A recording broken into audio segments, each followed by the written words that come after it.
सच के साथ। नमस्कार, सिटी वाराणसी लाइव में आप सभी का स्वागत है। मैं हूं अमित मिश्रा। आइए नजर डालते हैं आज की खास खबरों पर। एक पखवाड़े के बाद भगवान जगन्नाथ ने भक्तों को दिया दर्शन। परवल का लगाया गया भोग। शनिवार को निकलेगी प्रभु की पालकी यात्रा। 24 घंटे से लापता युवक का पिशाच मोचन कुंड में मिला शव। इलाके में फैली सनसनी। रविंद्रपुरी के एक हिस्से में पिछले काफी समय से व्याप्त है सीवर की समस्या। स्थानीय नागरिकों ने जनप्रतिनिधियों के प्रति जताई नाराजगी। और इंटरनेशनल हिंदू स्कूल में वन विभाग द्वारा वन महोत्सव कार्यक्रम के तहत आयोजित किया गया वृक्षारोपण। और अब समाचार विस्तार से। 15 दिनों से बीमार रहने के बाद भगवान जगन्नाथ, बलभद्र जी और सुभद्रा जी को शुक्रवार को परवल का जूस पिलाकर मंदिर का पट भक्तों के लिए खोल दिया गया। ज्येष्ठ पूर्णिमा के दिन अत्यधिक स्नान से बीमार पड़े भगवान जगन्नाथ, बलभद्र व सुभद्रा ने एक पखवाड़े तक स्वास्थ्य लाभ के बाद 80 स्थित मंदिर में शुक्रवार को भक्तों को दर्शन दिया। इससे पहले परवल के जूस का भोग लगाकर प्रभु की मंगला आरती हुई, श्वेत वस्त्र पहनाया गया और भक्तों के लिए गर्भगृह का पट खोल दिया गया। शनिवार शाम को भगवान की डोली यात्रा निकाली जाएगी। 7 जुलाई को रथ यात्रा मेला शुरू होगा। मंदिर के पुजारी राधेश्याम पांडे ने बताया कि आषाढ़ कृष्ण अमावस्या के दिन भगवान जगन्नाथ, बहन सुभद्रा और भाई बलभद्र को सफेद परिधान पहनाया गया। सफेद फूलों से आकर्षक श्रृंगार किया गया। सुबह नैवेद्य स्वरूप परवल के पथ्य जूस का भोग लगाया गया।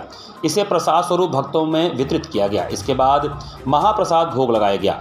शाम को सप्तर्षि आरती के साथ भजनों की प्रस्तुति हुई। सुबह से ही मंदिर में भक्तों के दर्शन पूजन का सिलसिला जारी रहा। वाराणसी में जगन्नाथ मंदिर की स्थापना वर्ष 1790 में जगन्नाथपुरी धाम के मुख्य पुजारी पंडित नित्यानंद पुजारी ने गंगा किनारे 80 घाट पर किया था। पूरी मंदिर जैसी वास्तुकला को अपनाया गया और गर्भगृह के अंदर भगवान जगन्नाथ भाई बहनों के साथ लकड़ी की मूर्तियां रखी गईं। तब से रथ यात्रा का त्यौहार पूरी के समान उत्साह के साथ मनाया जाता है। पुजारी ने बताया कि 6 जुलाई की शाम को भव्य रूप से पालकी निकलेगी। यह पालकी क्षेत्र का भ्रमण करते हुए रथ यात्रा चौराहे पहुंचेगी। यहाँ 7 जुलाई से 9 जुलाई तक भव्य मेले का आयोजन होगा। भगवान सभी भक्तों को दर्शन देंगे और 10 जुलाई को भोर में भगवान को वापस मंदिर में स्थापित कर दिया जाएगा। काशी में कहावत है 7 वार 9 त्यौहार, यानी सप्ताह में दिन तो 7 ही होते हैं मगर उनमें 9 त्यौहार पड़ते हैं। बनारस मस्ती और आनंद वाला नगर माना जाता है। इसी के चलते बनारसियों ने त्योहारों की शुरुआत कराई। वाराणसी में आषाढ़ से कार्तिक महीने के बीच कई पारंपरिक मेलों का आयोजन होता है। जब से इन मेलों की शुरुआत हुई है तब से करीब 1 लाख श्रद्धालु इस उत्सव में शामिल होते हैं। इसमें देश विदेश के भी श्रद्धालु शामिल होते हैं। काशी में लखा मेलों की शुरुआत रथ यात्रा मेले से होती है। इसके बाद सोरैया मेला, लोलारक षष्ठी, नाटीमली का भरत मिलाप, चेतगंज की नकटैया और तुलसी घाट की नागनथैया के साथ ही कार्तिक पूर्णिमा की देव दीपावली तक चलती है। पिशाच मोचन पोखरे में शुक्रवार को एक युवक का शव मिलने से सनसनी फैल गई। सिगरा थाना अंतर्गत पिशाच मोचन पोखरा के पास एक युवक का शव मिला, जिससे क्षेत्र में सनसनी फैल गई। शव मिलने की सूचना पर थाना प्रभारी एवं चौकी प्रभारी मौके पर पहुंचे। डेड बॉडी को बाहर निकालकर छानबीन करने लगी। शव मिलने की सूचना पर मौके पर मृतक का परिवार आ गया। मृतक के बड़े भाई तौफीक ने बताया कि कल दोपहर को जहां आसिम काम करता था वहां बड़े भाई द्वारा पहुंचकर जबरदस्ती रुपया ले लिया गया। जब आसिम लेने गया तो लोगों ने रुपया देने से मना कर दिया, जिससे वो गुस्सा करके कल दोपहर से गायब था। जिसकी खोजबीन हम लोगों ने की तो कोई पता नहीं चला। आज उसका शव बरामद हुआ है। वहीं पुलिस ने शव को कब्जे में लेकर आगे की जांच में जुट गई। पिछले काफी समय से रविंद्रपुरी कॉलोनी के एक हिस्से में व्याप्त सीवर की समस्या से लोग त्रस्त हो गए हैं। शहर के सबसे पुराने कॉलोनी रविंद्रपुरी के एक हिस्से में पिछले काफी समय से व्याप्त सीवर की समस्या से क्षेत्र के लोग त्रस्त हैं। बताया जा रहा है कि यहां महीनों से मुख्य मार्ग पर सीवर का पानी भरा हुआ है। इस मार्ग पर आए दिन शासन, जिला प्रशासन सहित वीआईपी लोगों का आना जाना लगा रहता है। इन सबके बावजूद भी 3 माह से मुख्य मार्ग पर सीवर का पानी जमा है। इस जल जमाव में धीरे धीरे अब मच्छर भी पनपने लगे हैं, जिससे बीमारियों के फैलने की भी आशंका है। सीवर का पानी जमा होने के कारण लोगों के घरों में आने जाने में भी समस्या हो रही है। स्थानीय नागरिकों ने इसकी शिकायत प्रधानमंत्री, मुख्यमंत्री, नगर निगम, जलकल, स्थानीय पार्षद, जेई सहित अन्य जगहों पर किया है, परंतु इतनी शिकायतों के बाद भी अभी तक 3 माह बीत गया, समस्या का समाधान नहीं निकल पाया। सीवर का पानी लगने के कारण लोगों को इस समस्या से दो चार होना पड़ रहा है। वहीं इस गंदे पानी से दुर्गंध भी आने लगा है। स्थानीय निवासी डॉक्टर एस.सी. माटा ने बताया कि हम लोगों द्वारा कई बार इस समस्या को लेकर पत्र दिया गया, परंतु अभी तक इसका समाधान नहीं निकला। उन्होंने बताया कि इसके पीछे सबसे बड़ी समस्या यह है कि यहाँ का सीवर लाइन ध्वस्त हो चुका है। अक्सर शिकायत के बाद लोग नगर निगम से गाड़ी लेकर आते हैं और पानी निकाल कर चले जाते हैं, दूसरे दिन पुनः उतना ही पानी भर जाता है। उन्होंने कहा कि इस समस्या का कोई ठोस समाधान अभी तक नहीं निकल सका, जबकि हम लोगों ने सभी जगह शिकायत लिखित और मौखिक रूप से कर चुके हैं। उन्होंने बताया कि इस समस्या से हम लोग काफ़ी त्रस्त हो चुके हैं। रविंद्रपुरी काफ़ी बड़ा इलाका है जहां पर हजारों की संख्या में लोग रहते हैं। उन्होंने कहा कि हम लोग सभी 90% भाजपा को वोट देते हैं, परंतु अगर समस्या का समाधान नहीं निकला तो हम लोग इस बार भाजपा का बाइकआउट कर देंगे और स्थानीय विधायक को हम लोग घरों से भगाने का कार्य करेंगे। रविंद्रपुरी कॉलोनी बहुत बड़ी कॉलोनी है और इसके कई मीटिंग्स भी हैं। हम लोगों ने एक ग्रुप भी बनाया और इसमें 90% जो है भाजपा को वोट जाता है। और इस बार हमने ये डिसाइड किया है कि अगर ये प्रॉब्लम सॉल्व नहीं हुई तो पूरी कॉलोनी बीजेपी को बाइकआउट करेगी। इंटरनेशनल हिंदू स्कूल एवं वन विभाग द्वारा शुक्रवार को वन महोत्सव 2024 के अंतर्गत पौधारोपण कार्यक्रम का आयोजन किया गया। लंका नगवा स्थित इंटरनेशनल हिंदू स्कूल एवं वन विभाग वाराणसी के संयुक्त तत्वावधान में शुक्रवार को वन महोत्सव 2024 के आयोजन के तहत पौधारोपण कार्यक्रम किया गया। कार्यक्रम में बतौर मुख्य अतिथि वाराणसी वन विभाग के रेंजर दिवाकर दुबे रहे। उन्होंने स्वयं अपने हाथों से पौधारोपण कर कार्यक्रम का शुभारंभ किया। वृक्षारोपण कार्यक्रम को संबोधित करते हुए विद्यालय के अध्यक्ष डॉक्टर सुमन कुमार मिश्र ने अमेरिका से वीडियो कॉन्फ्रेंसिंग के माध्यम से कहा कि ग्लोबल वार्मिंग से बचने का महज एक ही तरीका है कि हम अधिक से अधिक पौधारोपण करें। इस अवसर पर छात्रों एवं शिक्षकों को संबोधित करते हुए वन अधिकारी दिवाकर दुबे ने कहा कि विद्यालय का पर्यावरण के प्रति यह लगाव और अपना उत्तरदायित्व तो अनुकरणीय है। उन्होंने छात्रों से पर्यावरण सुधार के इस पहल को आगे बढ़ाने की अपील की। इस अवसर पर विद्यालय के प्रबंधक संध्या मिश्रा, प्रधानाचार्य संतोष कुमार तिवारी, शैक्षणिक सलाहकार जयंती सामंत, उप प्रधानाचार्य गणेश शंकर चतुर्वेदी समेत सभी शिक्षक एवं विद्यार्थी उपस्थित रहे। ये वन विभाग की तरफ से हर साल ये 1 से 7 जुलाई प्रतिवर्ष ये वन महोत्सव के रूप में मनाया जाता है और इसमें हम लोग भी कोशिश करते हैं कि तमाम समाज सेवी संस्थाएं या अन्य स्कूल के बच्चों के साथ मिल कर के इस वृक्षारोपण महाअभियान को जो है मनाते हैं और उनको एक जागरूक करते हैं कि अधिक से अधिक वृक्ष को जो है लगाया जाए। और जैसा कि शासन के द्वारा भी कहा गया है कि इस साल एक पेड़ माँ के नाम सभी लोग लगाएं, उसके बारे में भी हम लोग जागरूक कर रहे हैं। तमाम अभियान चल रहे हैं और अधिक से अधिक जैसा कि अभी इस साल जो है कम से कम हमारे इस वाराणसी जनपद में 14 लाख के पास जो है 14 लाख पौधे कुल लगाए जाएंगे। पर वृक्षों का वृक्षारोपण हम लोगों के बच्चों के साथ करवाया गया। हमारा विद्यालय प्रतिवर्ष इस वन महोत्सव सप्ताह को अपने आसपास के जितने हमारे पास पार्क, बगीचे और जो भी कॉलोनियों में खुले जगह हैं वहाँ पर हम अपने विद्यालय के शिक्षकों के द्वारा, हमारा मैनेजमेंट कहता है कि आपका वृक्षारोपण का कार्यक्रम जो है वह कहीं न कहीं आपके कैंपस के बाहर भी चलना चाहिए और हम उसको चलाते भी हैं। हमारे आसपास जितनी भी कॉलोनी हैं, जो भी हमारे पास खुले स्पेस हैं, जो पार्क हैं, प्रतिवर्ष हम लोग उसमें वृक्षारोपण हमारे चेयरमैन सर के निर्देशन में होता है। हम उन वृक्षों को मात्र लगाते ही नहीं हैं, हम उनकी देखभाल की भी जिम्मेदारी लेते हैं। हम उनको ट्री गार्ड से उनको कवर करते हैं, उनको बच्चों को सिखाते हैं कि जहाँ जहाँ पर वृक्षारोपण आप लोगों ने किया है आप समय पर जाकर उन पौधों की देखभाल करने की भी आप ही की भूमिका है और आप ही की जो है जिम्मेदारी है, वो कोई दूसरी एजेंसी नहीं आएगी। इन सारी चीज़ों को ध्यान में रखते हुए आज हमारे विद्यालय परिसर को हरित एक प्रकार से जो ग्रीन ड्राइव है उसी के लिए हम लोगों ने सारी चीज़ों को अपने विद्यालय परिसर में भी हम लोगों ने कई सारे काम ऐसे हमारे यहाँ होते हैं जो निर्माण के होते हैं, लेकिन हमारे चेयरमैन और हमारे विद्यालय की जो सबसे बड़ी उन लोगों की सोच यही है कि एक भी वृक्ष को किसी प्रकार का कोई भी उनको चाहे उनकी टहनी भी हो कुछ भी कटना नहीं चाहिए। आप दूसरे काम से दूसरे तरीके से निकालिए लेकिन वृक्षों को नुकसान न पहुँचाइए, ये हम लोगों की यहाँ की भावना है। यहाँ पर वक्त चला छोटे से ब्रेक का, बने रहिए सिटी वाराणसी लाइव के साथ।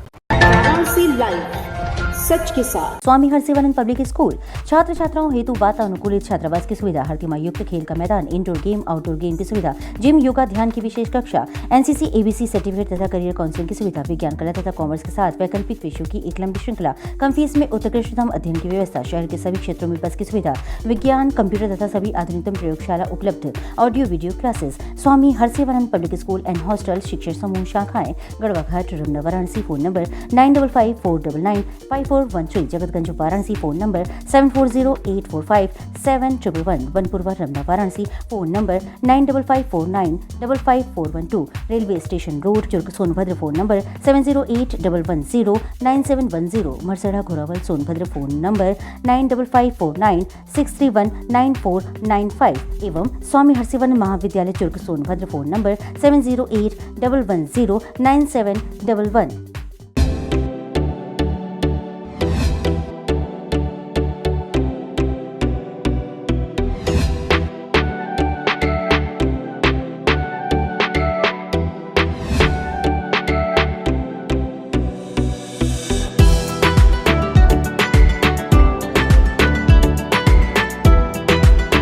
प्राचीन धरोहरों के साथ खान पान में मशहूर बनारस में अब खुल गया है दावते जायका, जहां आपको मिलेगा वेज और नॉन वेज में सभी वैरायटियां।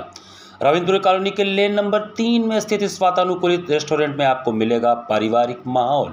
यदि आप हैं खाने के शौकीन तो एक बार जरूर पधारें दावते जायका में।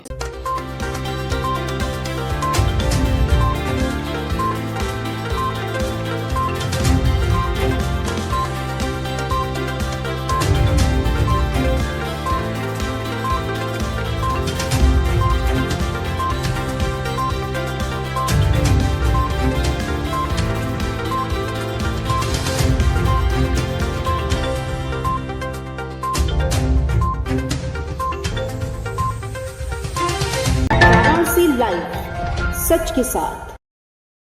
ब्रेक के बाद आपका स्वागत है। सन 1954 में निर्मित बाबा काल भैरव की स्वर्ण रजत पंचवदन प्रतिमा की भव्य 71वीं शोभा यात्रा रविवार को निकाली जाएगी। काशी कोतवाल बाबा श्री काल भैरव जी की वर्ष 1954 में निर्मित स्वर्ण रजत पंचवदन प्रतिमा की भव्य 71वीं शोभा यात्रा 7 जुलाई रविवार को प्रातः 7 बजे चौखंबा स्थित काठ की हवेली से स्वर्णकार क्षत्रिय कमेटी वाराणसी के तत्वावधान में निकाली जाएगी। कमेटी के अध्यक्ष कमल कुमार सिंह ने एक प्रेस वार्ता में बताया कि 71वें शोभा यात्रा में सर्वप्रथम आगे पुलिस घुड़सवार चलेंगे, उनके साथ ताशा बाजा के साथ भक्तगण ध्वजा पताका लिए अग्रिम पंक्ति में चलेंगे। साथ ही कमेटी के संस्थापक द्वय स्वर्गीय किशुनदास जी, स्वर्गीय भीखू सिंह जी की तस्वीर भी सुसज्जित रथ पर चलेगी।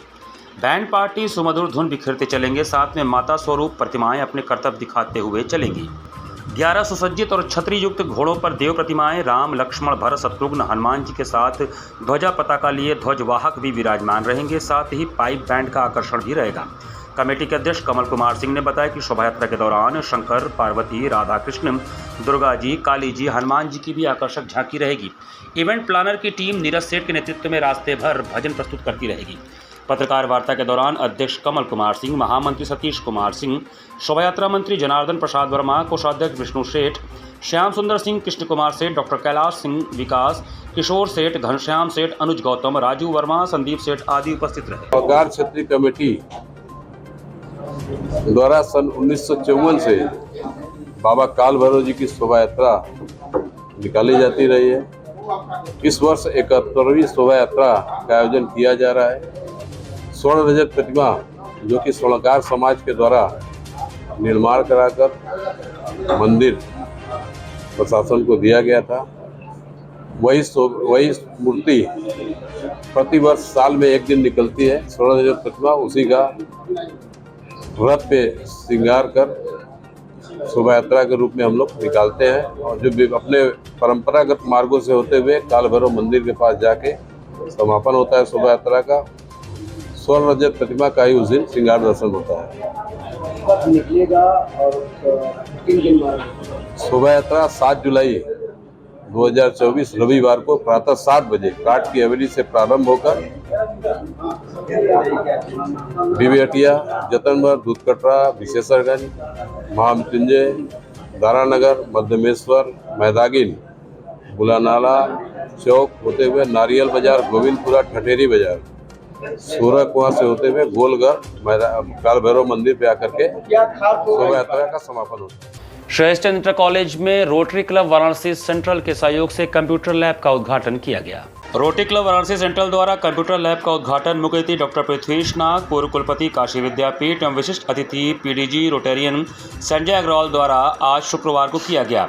शहर के मध्य में से श्री हरिश्चंद्र इंटर कॉलेज, जो कि सबसे पुराने विद्यालय में है, आज तक कंप्यूटर लैब वहां नहीं था, जिससे छात्रों को कंप्यूटर की शिक्षा से वंचित होना पड़ता था। इस रिक्तता को भरने का बीड़ा रोटरी क्लब वाराणसी सेंट्रल ने उठाया। इस महत्वपूर्ण कार्य में विशेष रूप से समाज सेवी प्रमुख उद्योगपति रोटेरियन जगदीश झुंझुनवाला का सहयोग रहा। आधुनिक computer, internet, printer, AC, inverter के लगाने से विद्यालय में शिक्षा प्राप्त कर रहे 700 विद्यार्थियों को लाभ प्राप्त होगा। इस अवसर पर मुख्य अतिथि ने एवं विद्यालय प्रशासन ने रोटरी क्लब वाराणसी के द्वारा किए गए नेक कार्य की भूरी भूरी प्रशंसा की। कार्यक्रम का संचालन रोटेरियन निर्मल जोशी ने किया। इस कार्यक्रम में विशेष रूप से रोटेरियन पवन सिंह अध्यक्ष, रोटेरियन डॉक्टर अमित सिंह सचिव, रोटेरियन राकेश गुप्ता कोषाध्यक्ष, Rotarian doctor Anil Gupta, Rotarian Jaiprakash Mudada, Rotarian Ashok Chaurasia, Rotarian Govind Krishnani, Rotarian Rajendra Mohan Shah, Rotarian Manoj Jajodia, doctor Umesh Singh, Subodh Agarwal इत्यादि उपस्थित रहे। कॉलेज और रोटरी क्लब के सहयोग से एक अच्छी चीज़ हो रही है, अच्छी एक्टिविटी शुरू हो रही है, जो कि बच्चों के भविष्य के लिए बहुत इम्पोर्टेंट है। आजकल सारा काम, सारी चीज़ें, सारी इन्फॉर्मेशन, ये सब जो है वो बिट्स, बाइट्स एंड पिक्सल के ऊपर चला गया है। इसकी प्रोसेसिंग समझने के लिए कंप्यूटर की समझ की बहुत ज़्यादा ज़रूरी हो गया है। अभी ये बता रहा था कि रोज़ 400 मिलियन टेराबाइट डेटा जनरेट हो रहा है एवरी डे, और उस डेटा को समझने के लिए, उस डेटा की प्रोसेसिंग के लिए ये बहुत ज़रूरी है कि हम लोग बच्चों को इस तरह का एक्सपोजर दें। घाट संध्या कार्यक्रम में शुक्रवार को भरतनाट्यम, नृत्य एवं गायन की सराहनीय प्रस्तुति हुई। जिला प्रशासन की अभिनव पहल पर शुक्रवार को सुबह बनारस के अंतर्गत घाट संध्या कार्यक्रम में प्रथम चरण में चेन्नई चिंगलपट्टी से विनायज्ञा नाट्यालय ने उदर्शा फाउंडेशन संयुक्त तत्वावधान में 13 कलाकारों ने भरतनाट्यम नृत्य की अद्भुत, अलौकिक एवं अप्रतिम नृत्य की प्रस्तुति दी। द्वितीय चरण में बनारस की युवा कलाकार ने गायन का शुभारंभ राग बागेश्वरी, छोटा ख्याल, तत्पश्चात कजरी, झूला, दादरा एवं भजन से समापन किया। संगत कलाकार के रूप में तबले पर कृष्ण कुमार उपाध्याय, हारमोनियम पर प्रवीण सिंह उपस्थित रहे। समस्त कलाकारों को प्रमाण पत्र सीमा केशरी एवं श्री कृष्ण मोहन पांडे ने दिया। प्रमाण पत्र प्रदान करने के साथ ही उनके संगीत साधना की प्रशंसा की गई। घाट संध्या कार्यक्रम का संयोजन सुबह बनारस सचिव एवं संस्थापक डॉक्टर रत्नेश वर्मा ने किया है। कार्यक्रम का सफल संचालन सीमा केसरी ने किया। इस अवसर पर डॉक्टर मीनाक्षी प्रिया, राघवन, तरुण आरडी, उदर्शा फाउंडेशन के निदेशक सहित भारी संख्या में दर्शकगण उपस्थित रहे।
इसी के साथ सिटी वाराणसी लाइव का ये संस्करण हम समाप्त करते हैं। मुझे दीजिए आज्ञा। नमस्कार।